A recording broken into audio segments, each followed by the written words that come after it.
नमस्कार, देवभूमि समाचार में आपका स्वागत है। आपके साथ मैं रीना झा बालियान। खबरों का रुख करेंगे, लेकिन उससे पहले एक नजर डालते हैं इस वक्त की हेडलाइंस पर।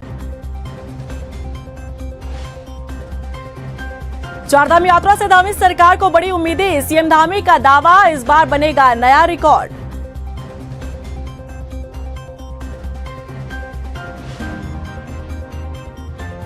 केंद्र भी कर रहा चारधाम यात्रा की निगरानी, व्यवस्थाओं को परख रहे एनडीएमए के अधिकारी। श्रद्धालुओं की सहूलियत का रखा जा रहा ख्याल।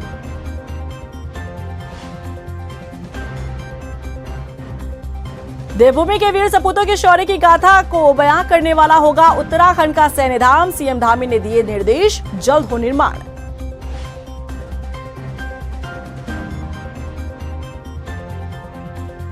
देहरादून स्थित सचिवालय में धामी कैबिनेट की बैठक संपन्न। कई अहम प्रस्तावों पर लगी मुहर, हुए बड़े फैसले।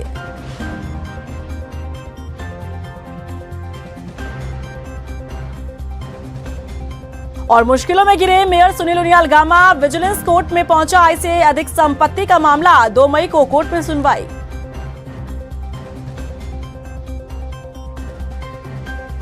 और चलिए खबरों का रुख कर लेते हैं। उत्तराखंड में चारधाम यात्रा शुरू होने में काफी कम समय बचा है। ऐसे में सूबे के मुखिया यात्रा को लेकर अधिकारियों से पल पल की अपडेट ले रहे हैं। सरकार चारधाम यात्रा को लेकर कोई कोताही नहीं बरतना चाहती और यही वजह है कि मुख्यमंत्री धामी खुद अधिकारी के साथ मंथन भी कर रहे हैं। बता दें कि यात्रा में आने वाले तीर्थ यात्रियों की सहूलियत का खास ख्याल रखा जा रहा है। यात्रा मार्गों में स्वास्थ्य सेवाओं के अलावा धर्मों में श्रद्धालुओं के ठहरने और यहां खाने पीने की व्यवस्था की गई है। बता दें कि अब तक 13 लाख से ज्यादा श्रद्धालु चारधाम यात्रा के लिए पंजीकरण करा चुके हैं। सीएम धामी ने कहा कि इस साल की चारधाम यात्रा ऐतिहासिक रिकॉर्ड कायम करेगी। चारधाम यात्रा की सारी तैयारियां पूरी हो गई हैं और अंतिम दिन तक हम लगातार इसी प्रयास में हैं कि सभी व्यवस्थाएं अच्छी हों, दुरुस्त हों और कोई भी कमी न रहे, उसको देख रहे हैं। और भगवान की कृपा से इस बार भी यात्रा ऐतिहासिक रहेगी। जिस प्रकार से लोगों के रजिस्ट्रेशन हो रहे हैं, जिस प्रकार के रुझान आ रहे हैं, शुरुआती दिनों में क्योंकि जल्दी यात्रा की हमने तैयारी प्रारंभ की थी, उस समय थोड़ा सा जिस प्रकार का माहौल बना था शुरू में, उससे लगता था कि यात्रा में हो सकता है कि कुछ पिछले सालों की तुलना में कम श्रद्धालु आए। लेकिन अब धीरे धीरे जैसे जैसे यात्रा की डेट नज़दीक आ रही है, जिस प्रकार से रजिस्ट्रेशन हो रहे हैं, 13 लाख का आंकड़ा अभी तक पूरा हो गया है और तेज़ी से अब लोगों का रुझान बढ़ा है। 22 अप्रैल से शुरू होने जा रही चारधाम यात्रा की तैयारियों पर इस बार केंद्र सरकार की भी नजर है और यही वजह है कि केंद्र सरकार ने पहली बार एनडीएमए को चारधाम यात्रा की तैयारियों को परखने के लिए उत्तराखंड भेजा है। किस तरीके से एनडीएमए चारधाम यात्रा की तैयारियों को परखने का काम कर रही है, देखिए इस रिपोर्ट में। चारधाम यात्रा पर केंद्र सरकार की नजर, तैयारियों को परख रही एनडीएमए, पिछली गलती से सीख ले रही सरकार। प्रधानमंत्री नरेंद्र मोदी का यूं तो उत्तराखंड से विशेष लगाव है और जिस तरीके से बाबा केदारनाथ को लेकर प्रधानमंत्री की अटूट आस्था देखने को मिलती है, उसी के चलते इस बार माना जा रहा है कि उत्तराखंड में चारधाम यात्रा पर पीएमओ की भी सीधी नजर है। यानी कि चारधाम यात्रा की व्यवस्थाओं को लेकर कहें तो इस बार केंद्र सरकार की भी नजर चारधाम यात्रा की व्यवस्थाओं पर है। यही वजह है कि पहली बार एनडीएमए चारधाम यात्रा की तैयारियों को परखने के लिए उत्तराखंड पहुंचा है। देहरादून सचिवालय में चारधाम यात्रा की तैयारियों को लेकर महत्वपूर्ण बैठक हुई, जिसमें चारधाम यात्रा कुछ संचालित करने वाले विभागों ने एनडीएमए के सामने अपनी तैयारियों को लेकर प्रेजेंटेशन भी दिया। चारधाम यात्रा के लिए पहली दफे एनडीएमए ने आकर और एसडीएमए के साथ मिलकर फिर इस वक्त जो है एक टेबल टॉक की एक्सरसाइज चल रही है, जिसमें अलग अलग एजेंसीज, बेशुमार एजेंसीज हैं इसके अंदर, उनको कैसे कोऑर्डिनेट किया जाए, उनका काम, उनके रिसोर्सेज को देखा जाए, उसको मुआयना किया जाए और देखें कि कैसे उनको फंक्शन करना है। सब अपने अपने प्रेजेंटेशन दे रहे हैं, अपने दिखा रहे हैं कि क्या क्या उनके पास होता है। परसों यही चीज धाम के ऊपर, यही चीज सड़कों के ऊपर, रोड्स के ऊपर, जहां जहां पर चेक पॉइंट लगाए जा रहे हैं, उन सब के ऊपर यही रिसोर्सेज को डिप्लॉय किया जाएगा और इसका रिस्पांस देखा जाएगा कि किसी स्थिति में कितनी जल्दी, कितनी एफिशिएंसी के साथ हम जो है रिस्पॉन्ड कर सकते हैं। मौसम विभाग, पर्यटन, आपदा, ITBP, पुलिस सहित चारधाम यात्रा से संबंधित सभी विभाग इस बैठक में मौजूद रहे। खास तौर पर पिछले साल हुई चारधाम यात्रा के दौरान मौत को लेकर भी इस बार खास ख्याल रखा गया है। स्वास्थ्य विभाग की ओर से 55 साल से ऊपर के लोगों पर विशेष मॉनिटरिंग की जाएगी। उन्हें अपनी स्क्रीनिंग करके ही चारधाम यात्रा में आने के लिए कहा जा रहा है। स्वास्थ्य विभाग ने हमें सूचना दी है, उनके द्वारा जो 55 वर्ष से ऊपर हैं उनको सजेशन दिया जा रहा है, एडवाइजरी जारी की जा रही है और उनका जो रजिस्ट्रेशन में उनसे ये भी लिया जा रहा है कि आपने अपनी स्क्रीनिंग करा ली है। इस बार मैंडेटरी नहीं की जा रही है, इस बार एडवाइजरी के रूप में उनको करी जा रही है कि आप अपना स्क्रीनिंग कराकर ही आए ताकि कल को कोई दुर्घटना न घटे। और ये जो मैंडेटरी करने की प्रक्रिया है उसको अगले साल देखा जाएगा कितना सुविधाजनक हो सकता है, क्योंकि यात्री काफ़ी बल्क में आते हैं, तो हम अभी एडवाइजरी के रूप में इसमें। टाइम टीवी के लिए देहरादून से मनीष जंगवाल की रिपोर्ट। मुख्यमंत्री पुष्कर सिंह धामी ने सैन्यधाम के निर्माण कार्यों को लेकर अधिकारियों के साथ बैठक की। इस बैठक में सीएम धामी ने सैन्यधाम को आकर्षित बनाने पर फोकस किया। सीएम धामी ने कहा कि उत्तराखंड के 5वें धाम सैन्यधाम को पर्यटन के लिहाज से आकर्षण का केंद्र होना चाहिए ताकि सैन्यधाम आने वाले पर्यटक देवभूमि के वीर सपूतों के शौर्य को जान सके।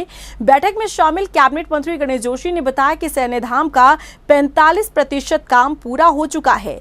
जल्द राज्य का 5वां धाम तैयार होगा।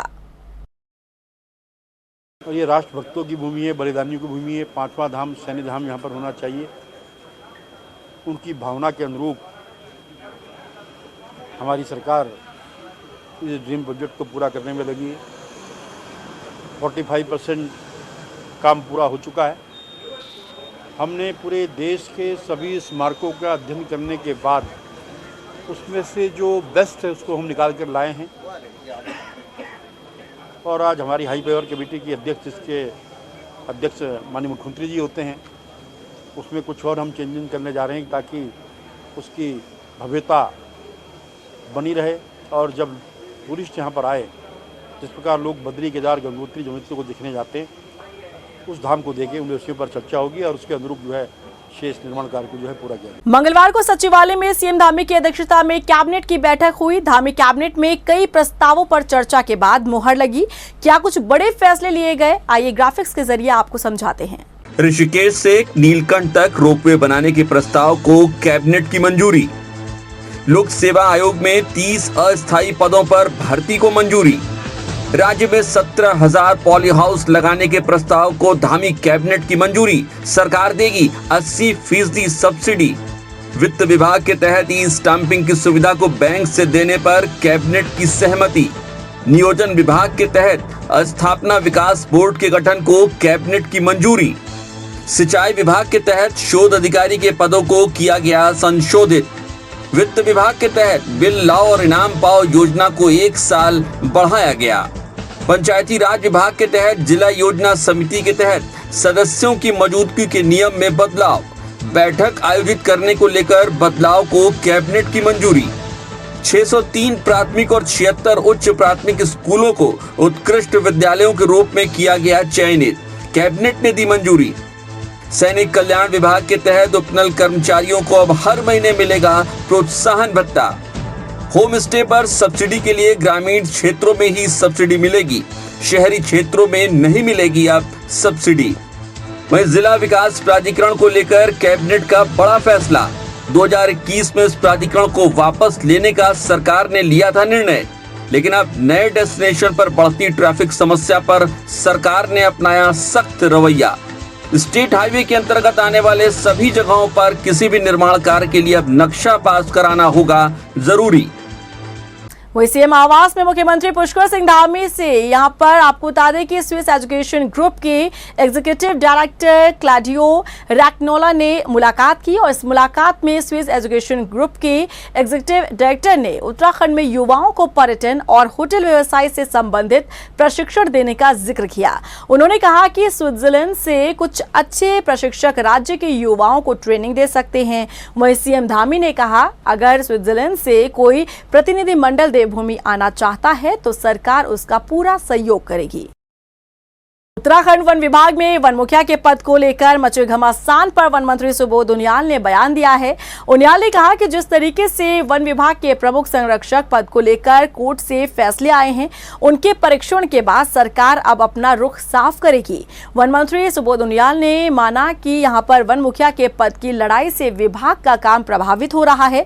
बता दें कि वन मुखिया के पद को लेकर IFS विनोद सिंघल और IFS राजीव भरतरी आमने सामने हैं। फिलहाल सुप्रीम कोर्ट ने आदेश के बाद IFS विनोद सिंघल को उत्तराखंड वन प्रमुख वन संरक्षक की जिम्मेदारी संभालने के लिए कहा है।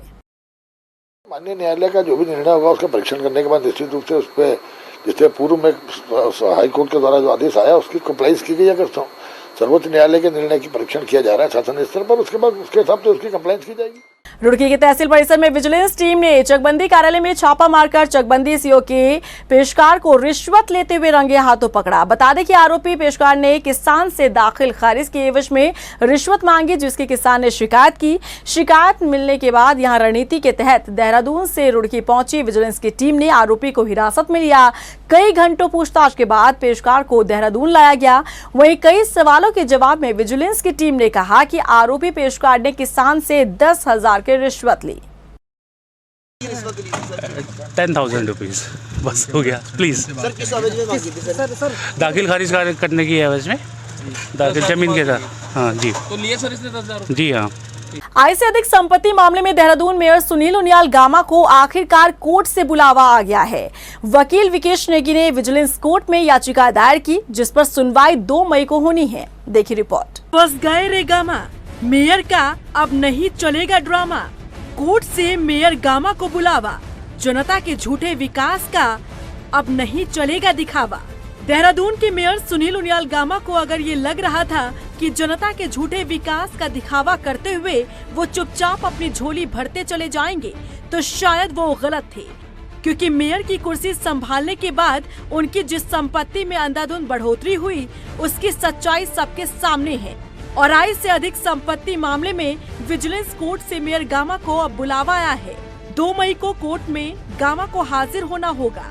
दरअसल इस मामले में गामा की पोल खोलने वाले वकील विकेश नेगी ने विजिलेंस कोर्ट में आर्टिकल 156(3) के तहत गामा के खिलाफ याचिका दायर की। याचिका को स्वीकार करते हुए विजिलेंस कोर्ट ने मामले में अगली सुनवाई 2 मई तय की है। जो देहरादून के प्रथम नागरिक हैं सुनील उनियाल गामा, उनके द्वारा आय से अधिक संपत्ति का PC एक्ट का मामला था, जो हमने पहले विजिलेंस में कंप्लेन करी थी। जो उन्होंने चार्ज मेयर बनने के बाद जो 10 गुने से ऊपर की जो प्रॉपर्टियां खरीदी हैं, वो सोर्सेज ऑफ इनकम क्या है, तो वो हमने विजिलेंस में कंप्लेन करी थी। तो विजिलेंस ने अभी कोई मुकदमा दर्ज नहीं करा था इसमें, तो इसको देखते हुए हमने 156(3) विजिलेंस कोर्ट में दाखिल कर दिया। वकील विकेश नेगी के मुताबिक आय से अधिक संपत्ति मामले में देहरादून के मेयर सुनील उनियाल गामा पर अब कोर्ट से ही मुकदमा दर्ज होगा। इसके बाद मामले की जांच शुरू की जाएगी। अब तो इसमें कोर्ट के थ्रू मुकदमा दर्ज होगा। FIR जो दर्ज होगी वो कोर्ट के थ्रू होगी। वो पहले मुकदमा दर्ज होगा और फिर उसके बाद इन्वेस्टिगेशन शुरू हो जाएगी। बता दें कि वकील विकेश नेगी ने कोर्ट जाने से पहले विजिलेंस में शिकायत की थी, लेकिन इस पर कोई एक्शन नहीं लिया गया। ऐसे में सवाल उठता है कि क्या किसी राजनीतिक दबाव के चलते विजिलेंस ने मामले को इग्नोर किया, या फिर इसके पीछे कारण कुछ और है।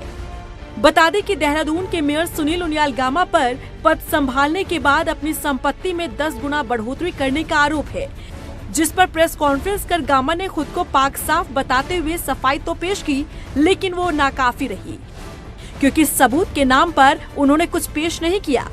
हालांकि अब इस मामले में वकील विकेश नेगी ने विजिलेंस कोर्ट का दरवाजा खटखटाते हुए याचिका दाखिल की है।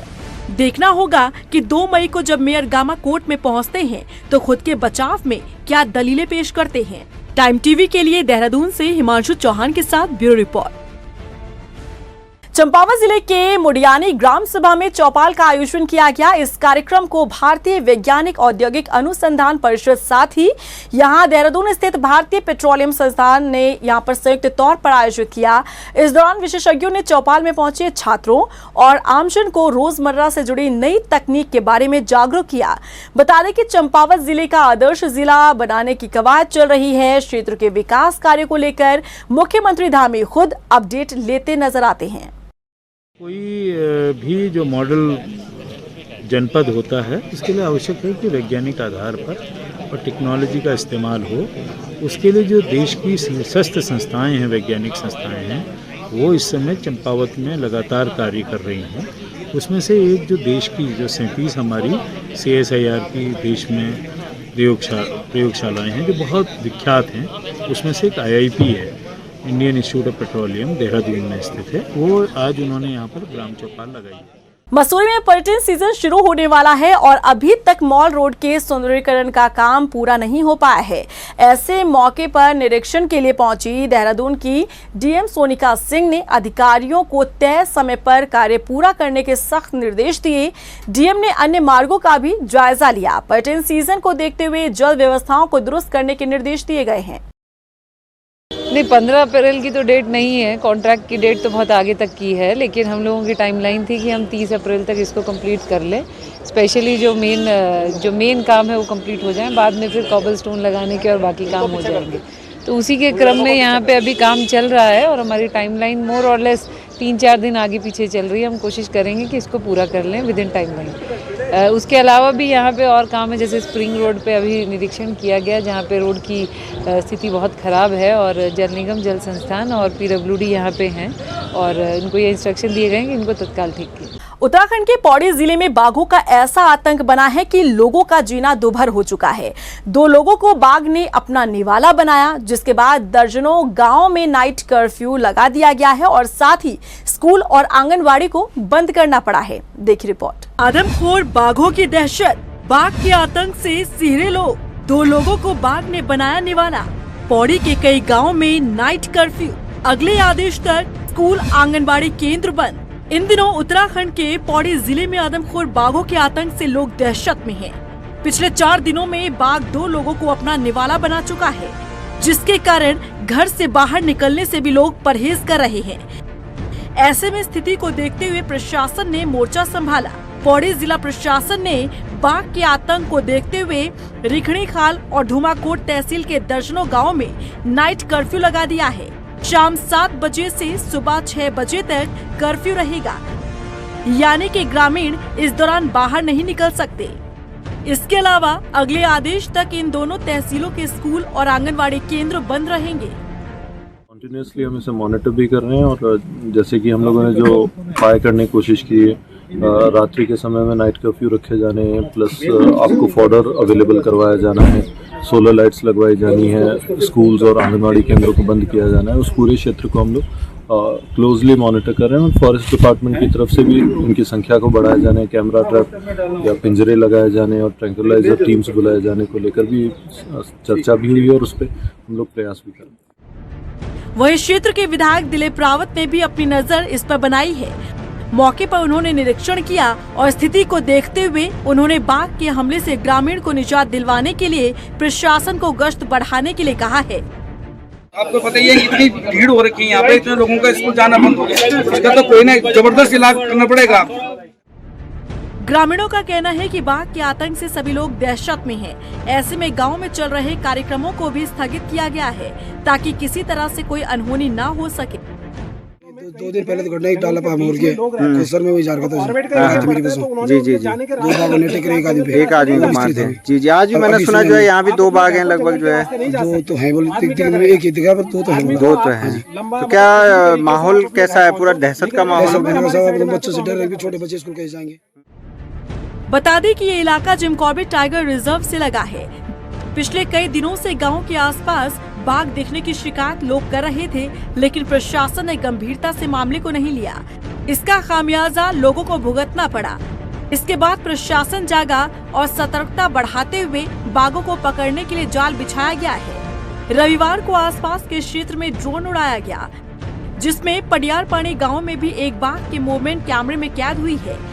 हालांकि फिलहाल स्थिति को देखते हुए प्रशासन एक्टिव मोड में है और टीम लगातार गश्त कर रही है ताकि आदमखोर बाघों को जल्द से जल्द पकड़ा जा सके। टाइम टीवी के लिए पौड़ी से भगवान सिंह की रिपोर्ट। राजधानी देहरादून के प्रेमनगर इलाके में हुई बुजुर्ग महिला की हत्या का खुलासा एसएसपी ने किया। दलीप सिंह कुंवर ने बताया कि हत्या की जांच कर रही टीम ने क्षेत्र के सीसीटीवी कैमरे खंगाले तो एक संदिग्ध युवक बुजुर्ग के घर में जाता नजर आया, जिसे दशहरा ग्राउंड से गिरफ्तार किया गया। पूछताछ में आरोपी ने बताया कि उसने महिला से कुछ रुपए उधार पर मांगे, लेकिन महिला ने उधार देने से इनकार कर दिया, जिसके बाद महिला को मौत के घाट उतार दिया गया।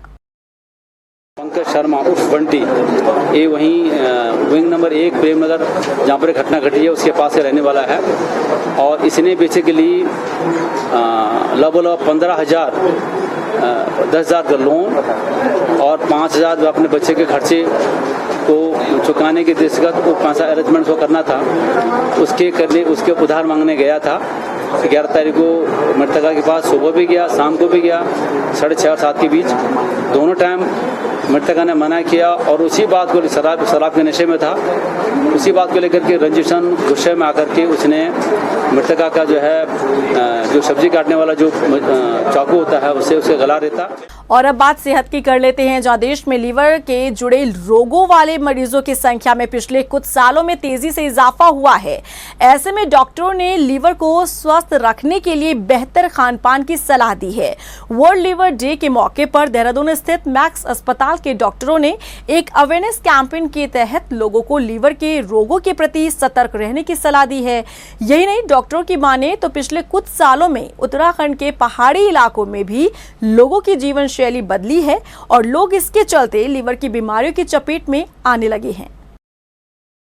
पहाड़ों पे जो मेजर रीजन लिवर डिजीज का है वो है शराब का सेवन। अनफॉर्चुनेटली ये वो शराब का सेवन है।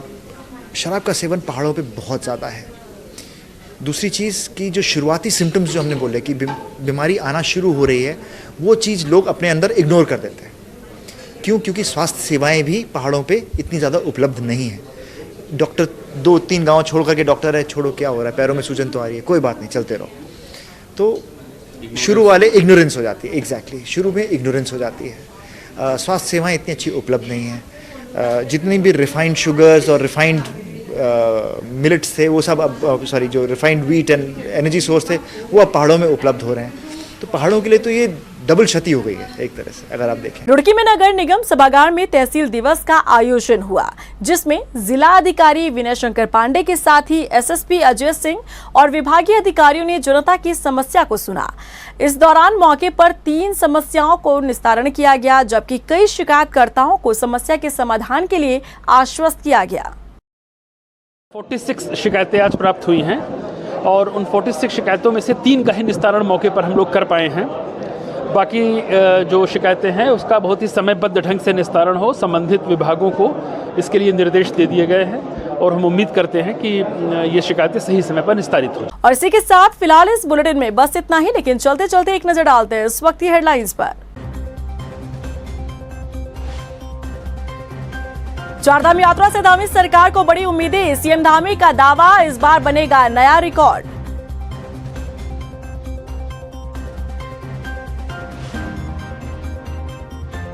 केंद्र भी कर रहा चारधाम यात्रा की निगरानी, व्यवस्थाओं को परख रहे एनडीएमए के अधिकारी, श्रद्धालुओं की सहूलियत का रखा जा रहा ख्याल।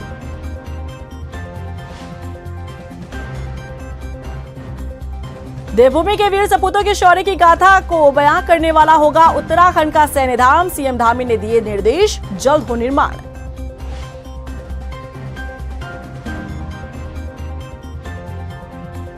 देहरादून स्थित सचिवालय में धामी कैबिनेट की बैठक संपन्न, कई अहम प्रस्तावों पर लगी मुहर, हुए बड़े फैसले।